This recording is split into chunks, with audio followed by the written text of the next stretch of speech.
go, go, go, go, go, go. That's the birthday. That's the birthday. AT&T. I am so cheesed off right now, okay? Yes, that's a word. Why? Because this, which camera are we at? This one? That one. This is my iPhone 7 Plus, which has been trusty. Many a Z-Dog incident report live has come from this here phone. It still works. It also still has a cellular signal. That's fantastic. Today, this arrived. This is the iPhone X. Apple hates it when you call it that. They're like, call it the 10. I'm like, I'm gonna call it what I want. Yeah, it's the X. It's X the sounds X. cooler anyway. Hey, X gonna give it to you. I got one too, but Logan doesn't. Logan doesn't because Logan's what we in the business call poor. Yeah, he's poor. And we're gonna rich shame him with these fancy, expensive devices that neither me nor Tom can actually afford, but have on layaway. That's right. Which is the AT&T equivalent of an installment plan. This cost me 0.01 Bitcoin, which is a lot. So, anyways, I got it set up. I started transferring the files. I did all that. Couldn't activate the cellular. Go to AT&T.com/activate. It says this phone is not eligible to activate. Try to do it on the thing, can't do it on the thing. So I have no cell signal, but I have everything else. And this one has cell signal and nothing else. But check this out. You guys want to see Face ID in action? Watch this. How does it work, Tom Heineber? Do I just look at it? You just look at it, but I don't know that you're going to be able to show it to them in a demonstrable fashion. Nothing's happening. Okay, I'll click the side button, and this thing turns on. And now it's locked. Now if I go, whoop, it unlocks. And then you just go, flute, and there we are. That seems like more work than just using your thumbprint, Z. You're more work than using your thumbprint. Yeah. Logan was like, damn, man, now we won't be able to dispute credit card charges because they'll have a picture of your face at the moment of purchase. And I was like, that's a good point. I never thought of that, Logan Stewart. This is why we try not to think about these things. Let me pull up y'all's comments because we're going to talk about Wikipedia today because there was an interesting study came out of Canada, our most communist 51st state. And God, I hate Canada. I love Canada. What are you They're the talking worst. about? I actually really love Canada. Bunch of snow Mexicans. I've never heard that. I think that was a South Park thing, wasn't it? Canada's is man. Anyway, continue. No, I can't now. Now I'm real interested in Canada. All right, here we go. We got your comments. I cannot wait until I go off the grid. P.O. Box and carrier pigeon, Jules Marie. So anyways, the thing about this phone compared to this, let's go to the right cam here. Logie. Let's go to the close-up cam. All right, you see that? So different screen sizes. This one was supposed to be bigger overall, but which one feels bigger to you? I still think this one feels bigger, my 7 Plus. So I have yet to fall in love with this iPhone X, but you never know. Now, of course, I can't use it as a phone because AT&T won't activate it. AT&T, hit a brother up. I'm an influencer. You don't want me to say something bad. You don't care, do you? You don't care because everyone says bad stuff about you and it doesn't affect you at all because you're practically a monopoly, except for Verizon, Sprint, T-Mobile, and whatever that weird Chinese... Boost! Boost? Is Boost a thing? Yeah. All right. Let's read some comments and then we'll go into the show. Mike Robinson has Melanie Skis says, how rude. Love you guys. I love that. That's the oxymoronic sort of truth of it. The ruder we are, the more people love us. Well, they're our northern cousins and they live in the snow, you know? Listen, I've been to, unlike you two, I've been to Canada. Actually, have you been to Canada too? I would never go to Canada. Yeah, I've been to Canada. They won't let him back in the U.S. That's the thing. He's afraid about the whole border. I went to Niagara Falls when I was a little kid, and I ate in that stupid spinning tower restaurant. Oh, yeah. You know? How romantic, Tom Heineber. It was an 8-year-old Tom Heineber. I was adorable, yeah. You were adorable. What happened to you, man? It's like 50 Cent said, you know? Damn, homie. In elementary, you were the man, homie. What the fuck happened to you? Why don't you tell us about Wikipedia, All bro? right, check this out, guys. Let's get some learning done, Z. I got hit up on InstaChat, i.e. Facebook messages, by a cat who is a doctor in Canada. And his name is Samir Grover, which is a super Canadian name. It's actually one of the most common Canadian names. There are so many Samir Grovers that if you yell, Samir Grover, in a crowded Toronto street, 20 what did you call them? Snow Mexicans? Snow Mexicans. Will yeah. turn Canadians. around and acknowledge the thing. Well, why does that feel vaguely racist to me, Tom Hunter? I don't know, because Mexicans are just people that live in Mexico, and Canada's in the snow, and we share a border with both. It's a good joke, and it's not racist. We need to build a northern wall. I've been saying that, and so has Lord Vader. He thinks that Trump is barking up the wrong wall. He needs to build it across the northern border because we could keep people like Alanis Morissette out. Nickelback could Yeah. be prevented from entering the U.S. Jay Because Biebs. Jay Jay Biebs Biebs out. How many times have you seen Bieber try to jump that wall and there's no wall and he just walks across and does his thing here and hurts people's lives? Speaking of which, we reposted Treat Yourself, which is our Justin Bieber parody about opioid addiction. I highly recommend you watch and share. That being said, Samir Grover sent me an article that he and some other colleagues wrote and was published in JMIR Medical Education, which is an obscure northern journal of ill repute. I actually have no idea. It's probably a perfectly legitimate journal. Bro, how come we don't write science papers? We're all colleagues. Okay, couple things. You and I are not colleagues. Number next, because that involves a degree of effort, peer review, and scientific undertaking that is not in our DNA to do, Tom Heinberg. That's true. Although That's true. we could publish, like Logan could publish technical journals on Wirecast-related Facebook streaming failures, among other things. Anyway, so this article is entitled Comparison of the Impact of Wikipedia Up-to-Date. For those of you who don't know, Up-to-Date is a Wolters Kluwer piece of software that, as its name implies, is in fact the up-to-date, constantly updated archive of medical knowledge that many healthcare providers rely on for reference, including me. I have taught on the show based on stuff I've learned on Up-to-Date. And actually, we talked about Up-to-Date the other day with Dr. Mike, Mikhail Varshavsky, a young celebrity doc and the sexiest doc alive. And we were talking about how does he research stuff. And he says, Up-to-Date, which some specialists I've talked to take a shit on Up-to-Date. And they're like, I know more than Up-to-Date. I'm like, well, I hope so. You're a goddamn specialist. But don't take a shit on people using Up-to-Date as a resource, because that's how we learn. And it is full of references in itself. So if you want to dig into the primary references, you can. That's the magic of Up-to-Date. And so comparison of Wikipedia Up-to-Date and a digital textbook. Now, I don't know what this digital textbook is. I don't even know what a digital textbook is. Are you talking about like Harrison's Principles of Internal Medicine online? I don't know. But apparently there are these things, digital textbooks, on short-term knowledge acquisition among medical students. Randomized control trial, already good, of 3 web-based resources. And this is what they did. They were noticing that a lot of medical students were using Wikipedia.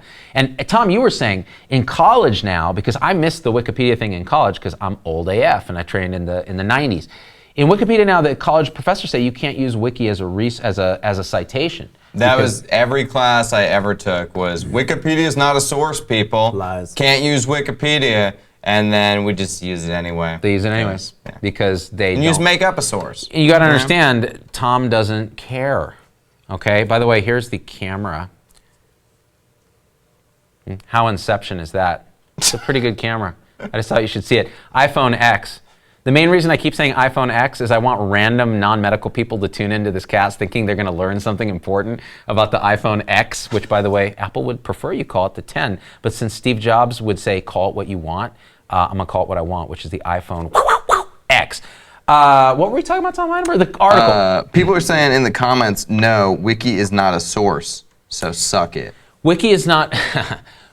Is it not a source? So here's what we're talking about in this article. So the article studied in a randomized way. It can't be blinded because you're going to know exactly what happened. This is what they did. They took first and second year medical students and they gave them a pre-test of questions in a multiple choice questionnaire of 25 questions emulating a Canadian medical licensing examination. So question 1 was like, where's your toque, eh? And question 2 was like, have you ever had poutine, eh? And question 3 was, look at my photograph. Which great Canadian band sang that song? And multiple choice. So, by the way, I hear it's really hard to get into Canada. Is that your experience? Get into Canada? Yeah, like if you're going up there for work, if you're on like a 3-day work visa or whatever, it's like they harass you at the border. Because they're so liberal and they just like open borders for everybody. I don't know, man. All I know is I was afraid I was going to get racially profiled going into Vancouver because of my bald head and my olive complecticles. I'm pretty sure it's true. Like, even if you have a DUI, you can't just go to Canada. You have to, like, have special written permission and Oh, stuff. I didn't know that. Mm-hmm. Wow. They're not down with people being dicks up there. You got to be really nice, Polite. and progressive. You know, I once had a Canadian mounted police officer tell me, hey, you might be being a dick in a no-dick zone right now, okay? And I don't know what kind of accent that was, but that's how he talked. I swear to God. Anyway, so this article then said, okay, 25 questions emulating a Canadian medical licensing examination. And during that, during the initial take of this test, the applicants, the participants in the trial, took notes on what they didn't know and what they needed to research. So they're like, okay, I better check, I better look up this, I better look up that. I don't know what that was. I have no idea what this is. Then they were randomized to one of three groups. They could either use Wikipedia exclusively, a digital textbook exclusively, or UpToDate exclusively when researching the answers to the questions they took notes on. Then they would take the test again. And the researchers then studied how well did they do between the three groups. And it was quite fascinating because the primary measure of outcome was knowledge acquisition as measured by post-test scores. So short-term knowledge acquisition. Guess who won? The Wikipedia group. So the students who used Wiki were statistically significantly more likely to score higher on the post-test than those who used the digital textbook. Now, they were also better than the UpToDate group in a trend, but it didn't reach statistical significance. So UpToDate and Wiki were statistically no different, but there was a trend to improvement in the Wiki group. And UpToDate had a trend in being better than the digital textbook, but it didn't reach statistical significance. So the one that reached absolute statistical significance was Wikipedia as the winner. What?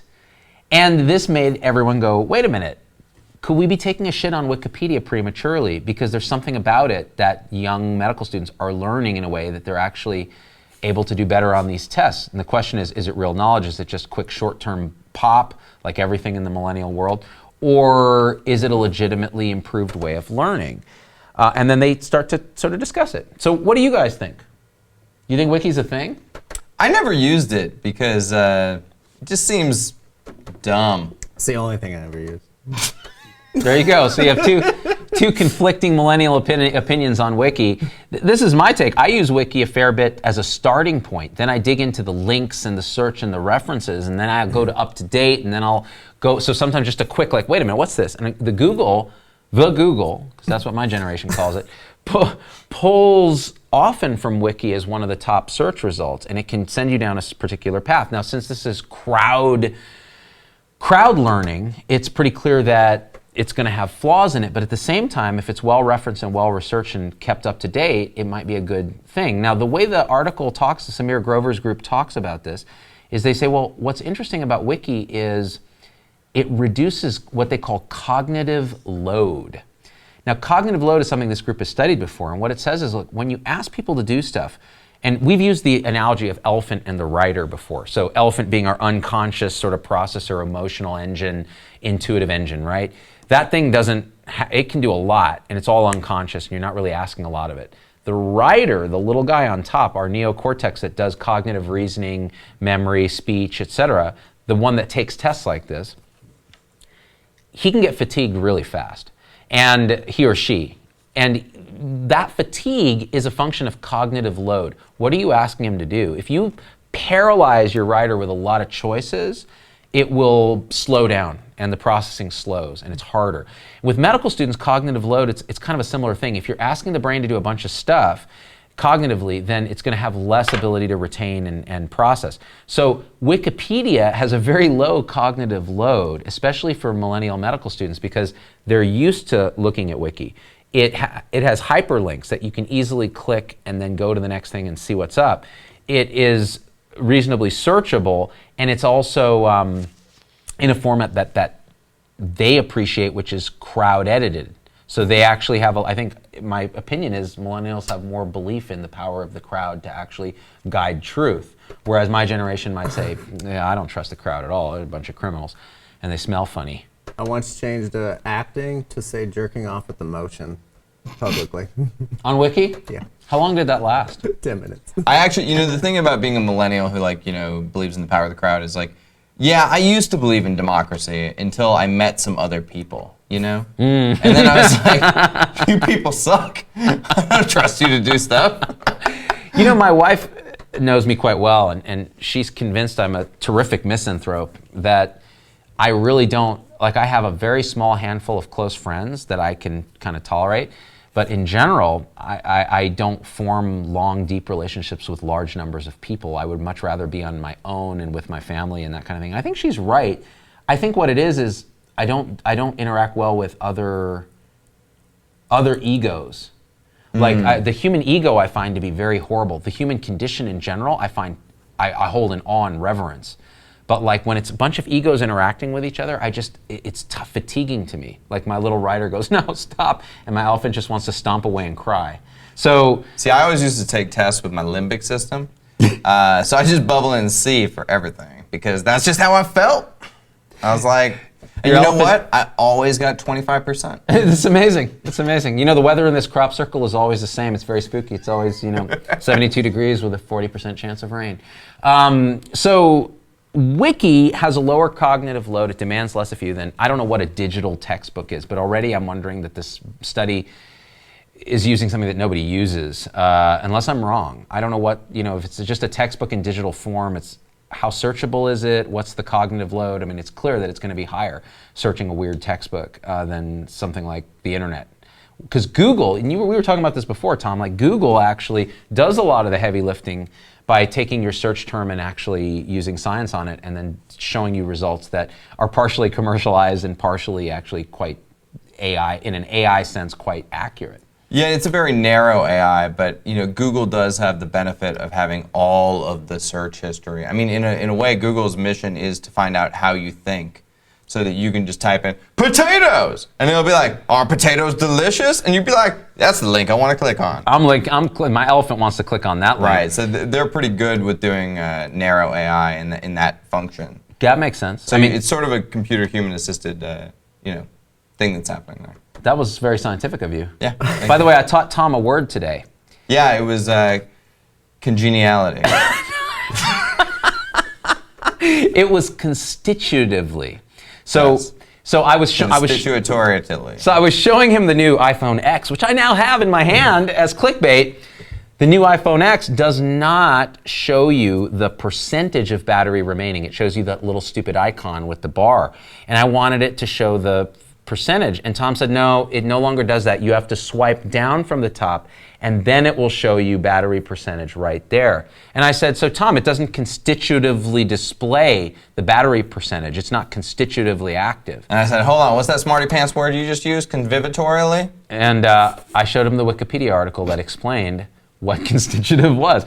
And we both learned something. I learned that Wikipedia does work, and he learned what constitutively means, and then subsequently forgot it and called it congenital. So that being said, someone said here, Christian Gagne says digital textbooks are like a PDF version of the paper books, but I imagine they're searchable. They suck. Well, that's stupid. They're just the book, but digital. So why it's even? Here's the book, yeah. Thanks. Why even study that shit? They have an Encarta level of link encryption where there'll be one hyperlink at the bottom and it'll be like, to learn more about cheetahs, go here. Nobody knows what Encarta is. The minute you said Encarta, I'm like, you lost 70% of our audience, but I'm with you. Because Encarta is the shit. Wasn't that Microsoft's encyclopedia? It was like Microsoft's World Book back in 1997. That's incredible. Yeah. I had a real Encyclopedia Britannica on my shelf, multiple volumes. And every now and again as a kid, I'd be like, I'm gonna get my learn on. And I would just pull out disease. I'd be like, what's going on in this world of disease today? I used to do that with the dictionary. I'd read through Merriam-Webster and just be like, I'm gonna get through the whole dictionary so I know every word. And then I'd be like, aardvark, I'm done. Too many A's in that shit. Ain't nobody got time for an aardvark. So I think the bottom line in this study is, well, yeah, if you have a shitty user interface and you put a lot of cognitive load on learning, then you're going to learn less efficiently, especially in a short-term sense when you're looking at trying to pass a test in the short term and getting quick answers. Now the question is, what's best for long-term depth of knowledge, et cetera? I'm a fan of UpToDate myself. I find it to be very usable. It's a little wordy and long, and you got to dig through to find the gem that you want.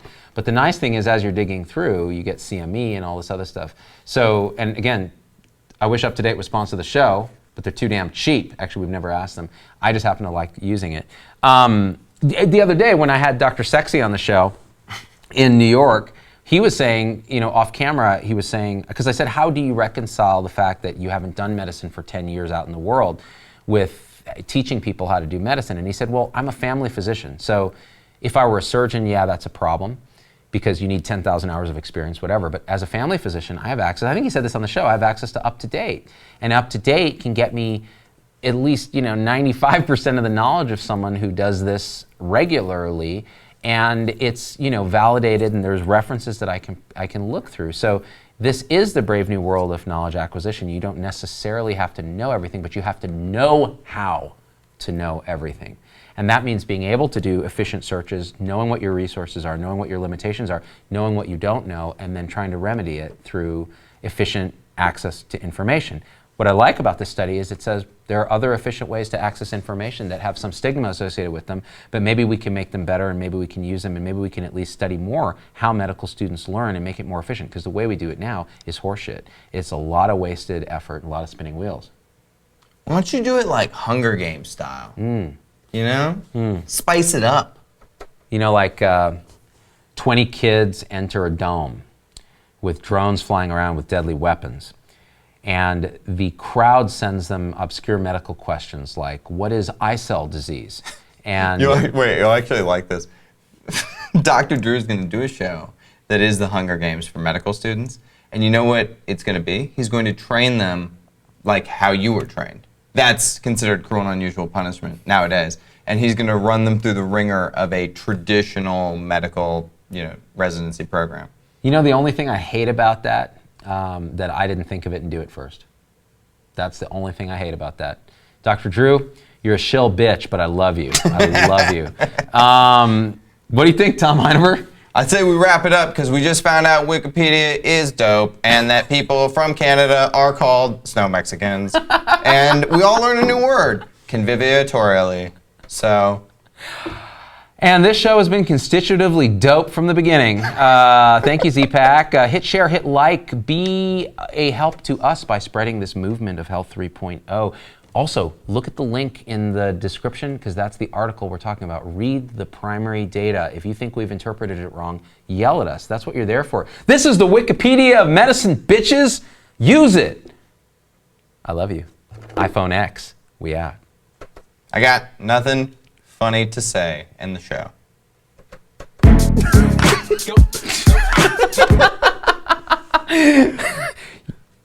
Yes, nothing. Say